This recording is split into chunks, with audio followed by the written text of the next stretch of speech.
alat naik ke atas, itu namanya mi'raj. Jadi kita kalau baca mi'raj memang itu ejaan Arab yang asli. Kalau bacaan mi'raj itu dengan riwayat Warsh bacaannya. Ya, jadi untuk anda sekalian kalau ada yang nanya seperti itu jawabannya ya, insyaallah la'ala shawab, mudah-mudahan benar. Kita bahas sedikit. Jadi Rasulullah Shallallahu Alaihi Wasallam, Rasul kita dengan undangan Allah mau di Isra Mi'rajkan.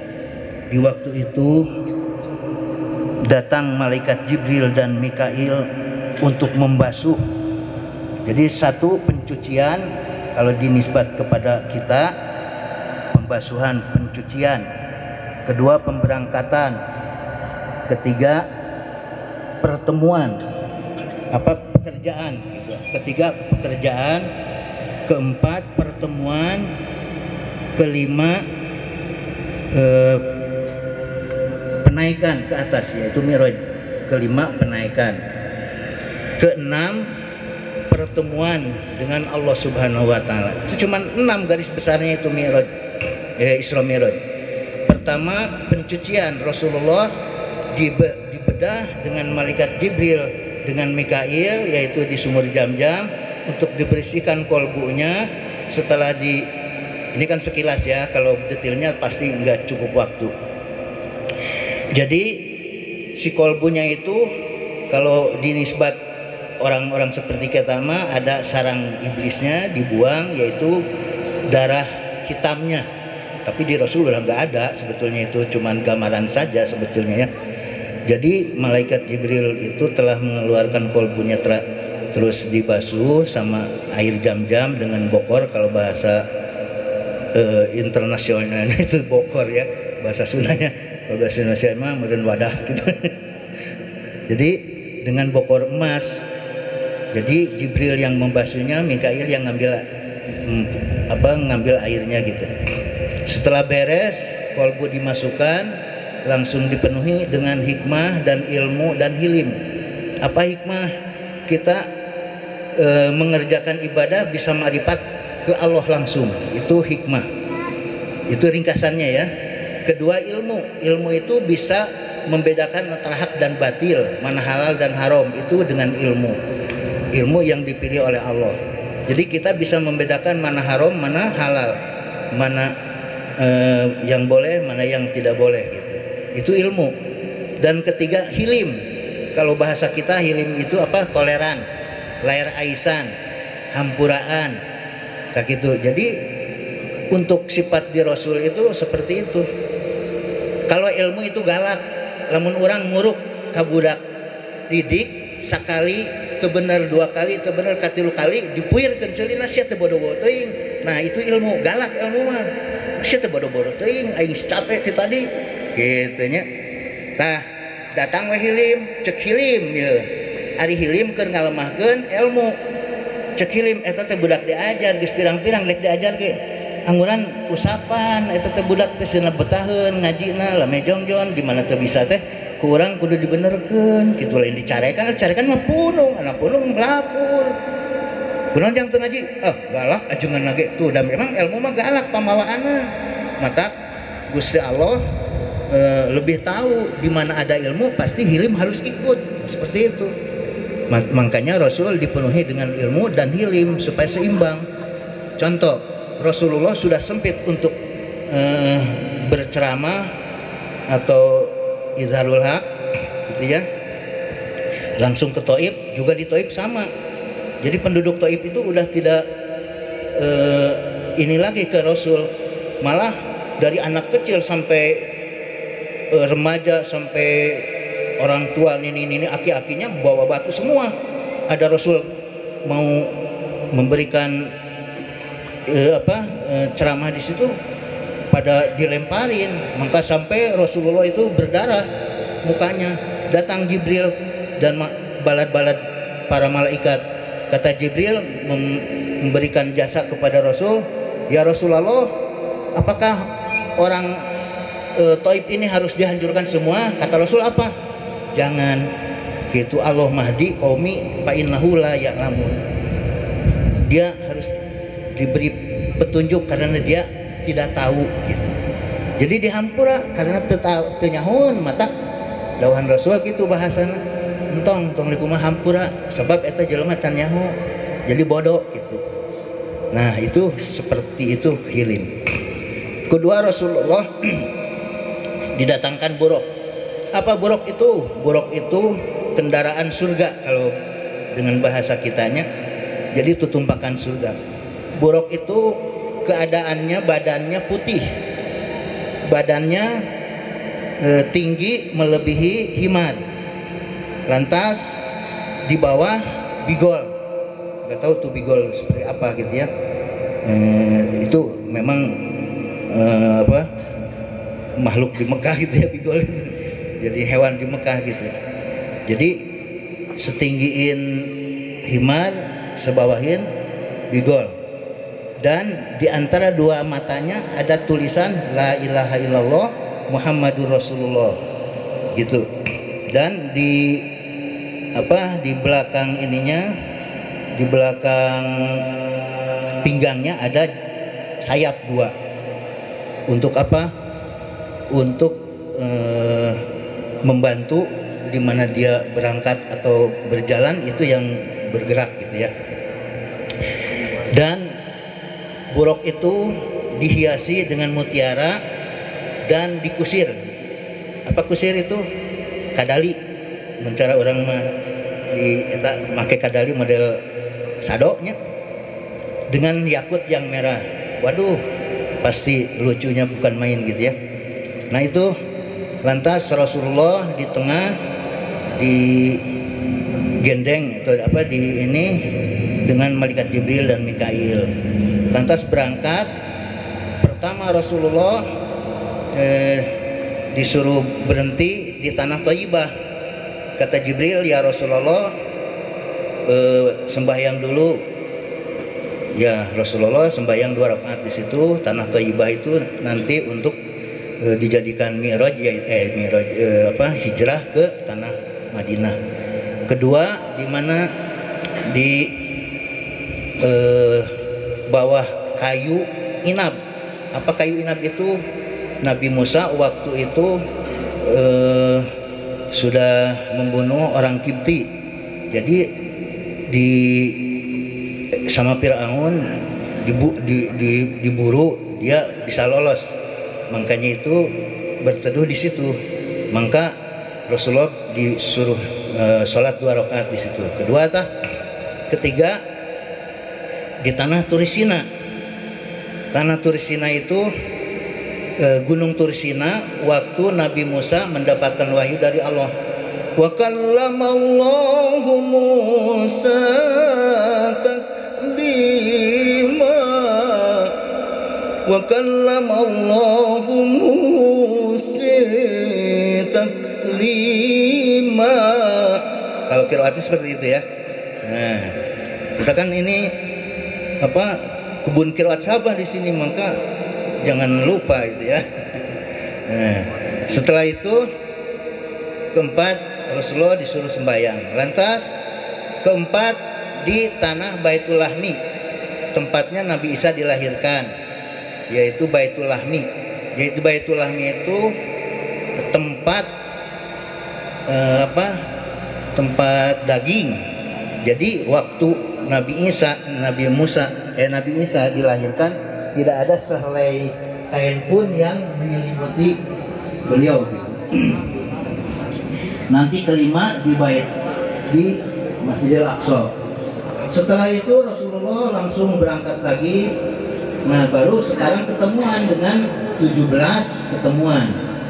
Tadi yang sembahyang 5 waktu 5 tempat itu dengan nanti di Baitul Muqaddas atau Masjidil Aqsa menunjukkan kita diberdirikannya sembahyang itu dengan 5 waktu, yaitu zuhur, asar, maghrib, isya, subuh. Nah, sekarang ketemuan dengan 17 pertemuan. Yang pertama Rasulullah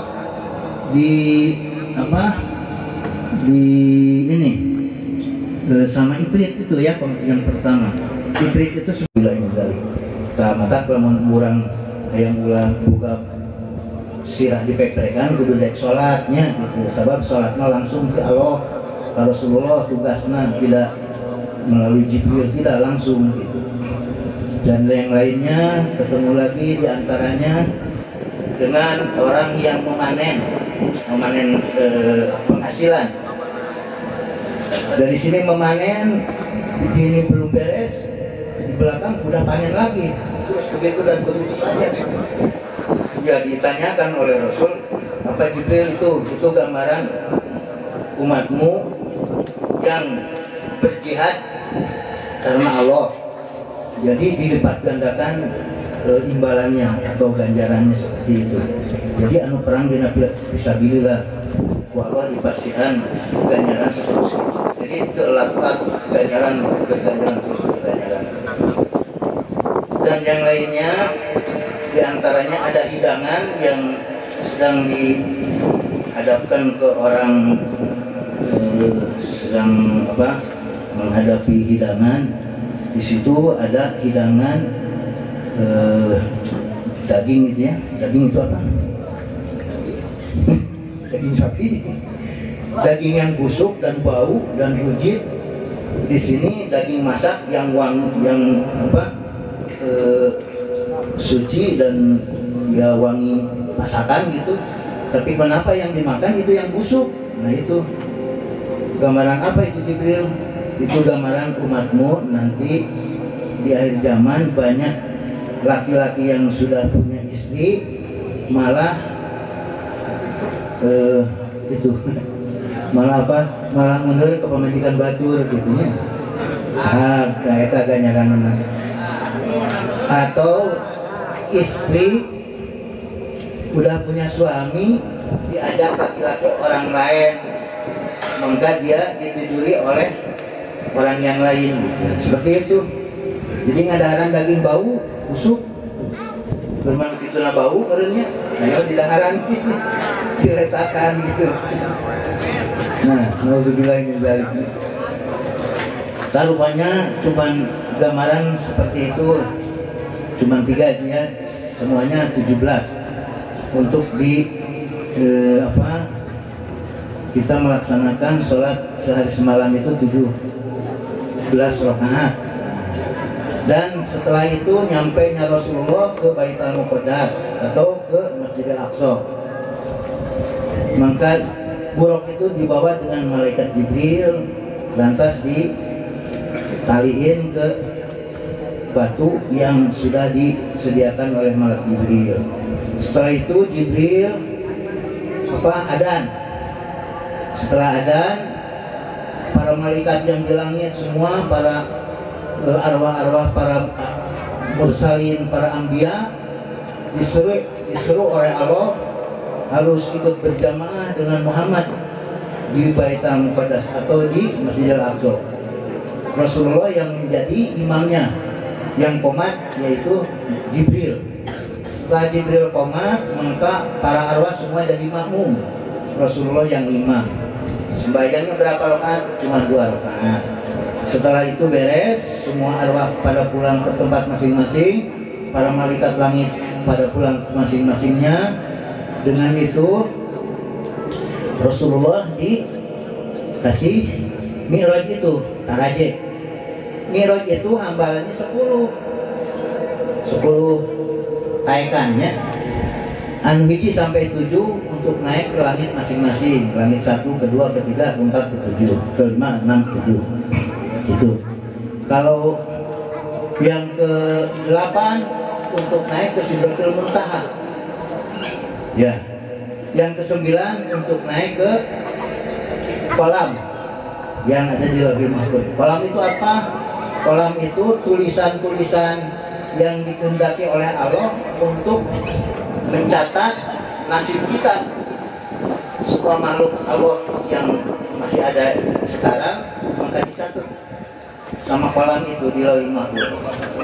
Itu ke-9, ke-10 ke Rob-Rob, ke Aras. Jadi hambalan ke-10 untuk naik ke Aras. Di Aras itu ada apa? Ada Rob-Rob Mustawan ya.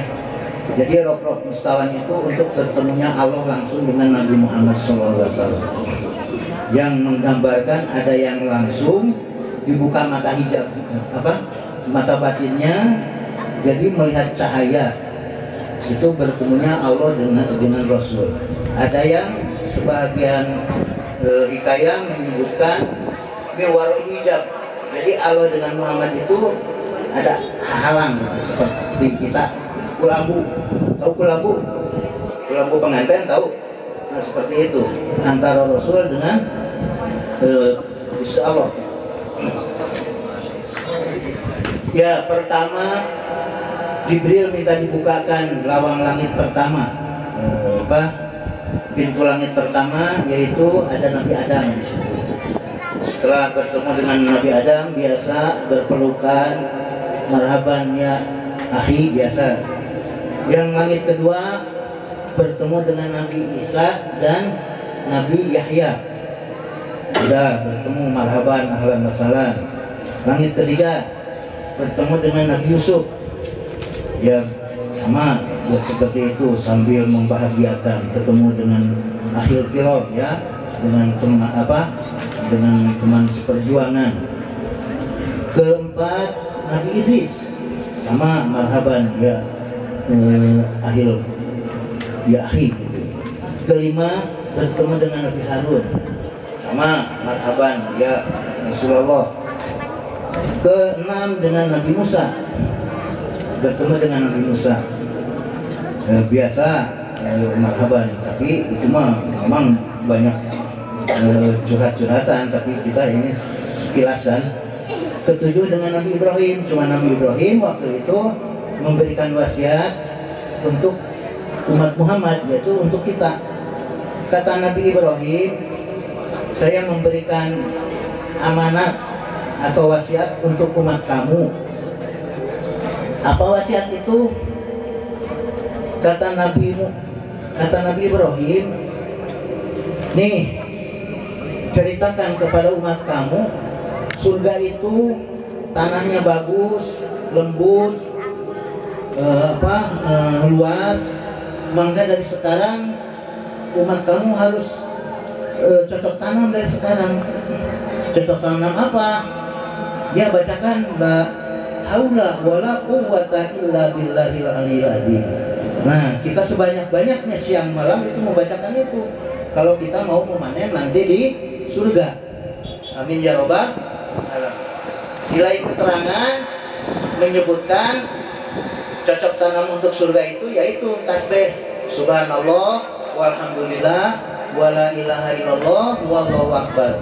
Maka disunatkan oleh Rasul kita setelah sembahyang wajib itu 33 ya, subhanallah 33, alhamdulillah 33, Allahu akbar 33, la ilaha illallah 33. Cocok tanamnya kita nanti pulang ke rahmatullah, Allah memberikan surga, kita udah panen nanti. Amin ya robbal alamin. Nah, setelah itu Rasulullah naik ke Sidratul Muntaha. Sidratul Muntaha itu apa? Kalau di nisbat kita mah itu pohon kayu, pohon Sidratul Muntaha. Jadi satu lembarnya daun Sidratul Muntaha itu bisa dipakai niuhan sajagat raya jelema-jelema anu loba kieu gitu. Hiji kepingna gitu. Saking besar-besarnya itu helaian daun Sidratul Muntaha, dan dipenuhi dengan cahaya-cahaya berjuta-juta warna, tidak bisa dibilang berapa warnanya gitu. Singkatnya cerita, dari Sidratul Muntaha langsung Rasulullah diangkat ke kolam, melewat kolam langsung ke aras, arasnya Allah. Di situ di aras itu ada kursi, bukan kursi ini, kursi Allah, ini beda lagi ya. Roh-roh mustawan. Jadi roh-roh mustawan itu tempat bertemunya Allah dengan Rasul. Setelah itu Rasulullah naik di roh-roh, maka cahaya itu anggup, reduk. Asalnya lenglang ke asalnya terang, jadi redup. Rasulullah langsung sujud. Kalau dikatakan di Sabinah kan at-tahiyatul mubarakahnya, At-tahiyatul mubarakatuh sholawatut thayyibatulillah. Rasulullah memberi ucapan selamat ke Allah. At-tahiyatul, semua kehormatan. At-tahiyatul mubarakatuh, kebaikan. At-tahiyatul mubarak, keberkahan. At-tahiyatul mubarakatuh thayyibatu. At-tahiyatul mubarakatuh sholawatut thayyibatulillah. Hanya untuk Allah gitu. Allah membalas assalamu alaika ayyuhan nabiyyu wa rahmatullahi wabarakatuh. Rasulullah membagi kepada umatnya assalamu alaina wa ala ibadillah bis-sholihin. Jawab umatnya asyhadu an la ilaha illallah wa asyhadu anna muhammadar dan lain sebagainya sampai sholawat. Nah, di dalam kitab Dakhir mah diceritakan waktu Rasulullah sujud itu kata Allah, katakan Muhammad mau apa kamu kesini? Ceritakan mau apa? Ya Rasulullah mendatai keadaan Nabi Ibrahim, Nabi Musa dikasih mujizat dan sebagainya. Tiap Nabi dipapai sama Rasul keajaiban dari Allah. Maka kamu ditetapkan Mustafa. Jadi Mustafa itu hai sukola anak khiyarun min khiyarin seperti itu. Jadi Rasulullah lebih suci dari orang yang suci, lebih suci lagi daripada orang-orang yang suci. Jadi Mustafa sifatnya hai sukola anak khiyarun min khiyarin. Saya pilihan dari orang yang terpilih, pilihannya dari orang terpilih, pilihannya dari orang terpilih sampai tidak terpilih. Alhamdulillah, Rasul kita jadi pemimpin semua umat dari pertama Nabi Adam sampai ujungnya umat manusia di akhir kemudian. Amin ya rabbal alamin. Setelah itu Rasulullah diberi mandat atau kewajiban oleh Allah Subhanahu wa taala langsung menerima yaitu tugas sholat 50 waktu. Asal nama lamun 50 waktu kumaha ayeuna urang ngalaksakeunana tuh tempat kerjaan acan 50 waktu kakara 5 waktu ge urang geus pohoknya kana sholat teh itu datang bedug geus bedug deui teh sholatna jam 3 jadi kasar teh deukeut ieu teh bedug geus bedug deui tapi lamun awal waktu mah sholatna coba malah sadeukeut bedug ka bedug teh gitu nya. Nah, setelah itu Rasulullah ditugas memikul tugas 50 waktu sholat. Langsung Rasulullah pulang ke Nabi Ibrahim, tidak nyaut apa-apa. Nabi Ibrahim ada tadi udah memberikan wasiat ke umat Rasul. Nah ini Nabi Musa, apa tugas dari Robmu? Aduh, saya dikasih tugas sholat 50 waktu. Wow, 50 waktu. Umat kamu kecil-kecil, tenaganya hengker, imannya ipis, memikul sembahyang 50 waktu. Muncul orang umat kami kan kalau di panjang umurna diberi salat poe sapenting sakali geus teu dipari gawe, komo ieu kumaha? Itu pulang lagi ke Allah minta keringanan.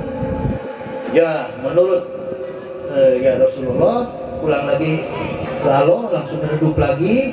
Setelah itu ada apa lagi?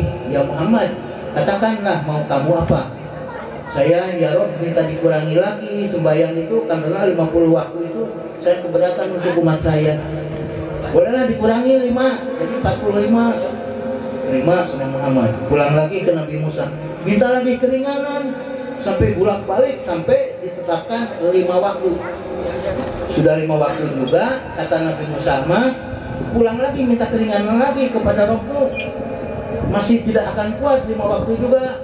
Makanya kita kan kadang-kadang yang sedang tanggung mah wah penyeluan pare kagok pijikeun we jamat lain jamat takdim lain jamat tahir mah jamat arti terang jamat arti mongko dikumpul-kumpul salatnya tapi teu digawe gitu namina jamat arti jadi aya tilu jamat takdim jamat takhir jamat arti eta kudu ngedul mah gitu tah seperti itu kamu ya 5 waktu gitu tah Nabi Musa mah kesetujuan waktu oge pasti keberatan katanya. Memang betul sekarang banyak yang tidak mengerjakannya.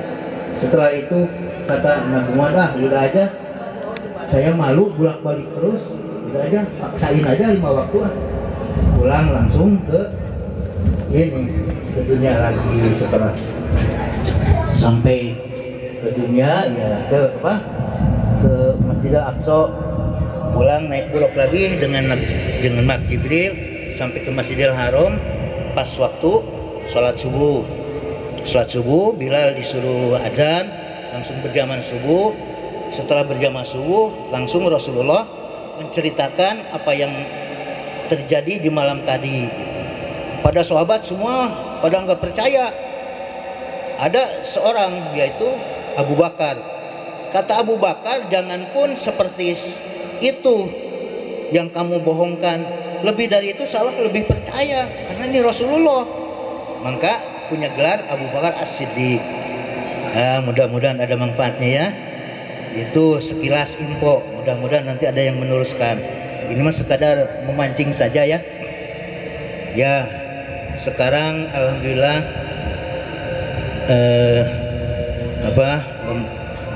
iya poho wae nyebut eta teh naon tadi teh? Alumni nih SST-nya. Alumniin, muhibin gitu, mukimin. Alhamdulillah terus sudah kumpul sekarang di sini, akan merasakan bahagia dengan undangan-undangan para panitia. Semoga anda semua berangkat dari rumah masing-masing, termasuk hadis manin taqala liat ta'allama ilman gufirolahu qabla ayatua. Siapa orang yang bermaksud untuk mencari ilmu, maka Allah telah mengampuni dosa anda sekalian sebelum melangkahkan kaki. Amin ya robbal alamin. Jadi orang sadayana mudah-mudahan terus dihampura dosa sadayana sing bersih. Maka untuk berdoa kita semua insya Allah diijabah gitu. Tadi alhamdulillah akang sebelum asar membacakan doa Allahumma hawalaina, satu kuri dengan tasbih, semoga jangan terjadi hujan, karena bukan tidak mau hujan tapi semasa sekarang untuk dipakai waktu jangan turun hujan. Amin ya robbal alamin. Makanya Allah mengabulkan, mudah-mudahan sampai berjalan pengajian ini Allah berikan kemurahan untuk tidak menurunkan hujan. Amin ya robbal alamin. Kita di dalam pertemuan temu kangen alumniin itu menjalin silaturahmi. Kita bacakan dulu supaya lebih mantap apa hadisnya ya, boleh sedikit lagi.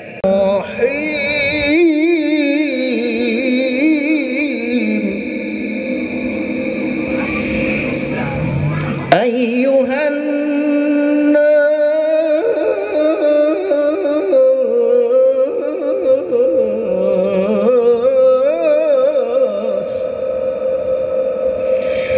afshus salam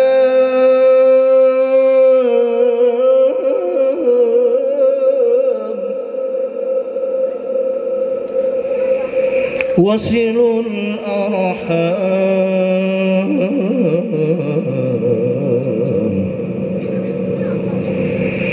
wa at'imut ta'am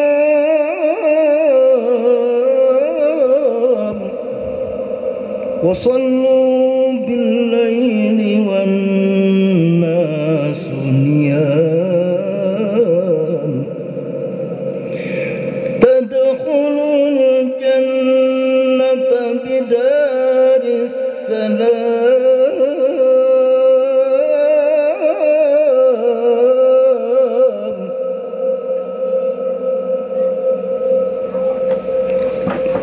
Kata dalam hadis, ya ayuhanas, hei para manusia. Kalau di ini kan umat kami semua, absus salam, sebarkanlah salam.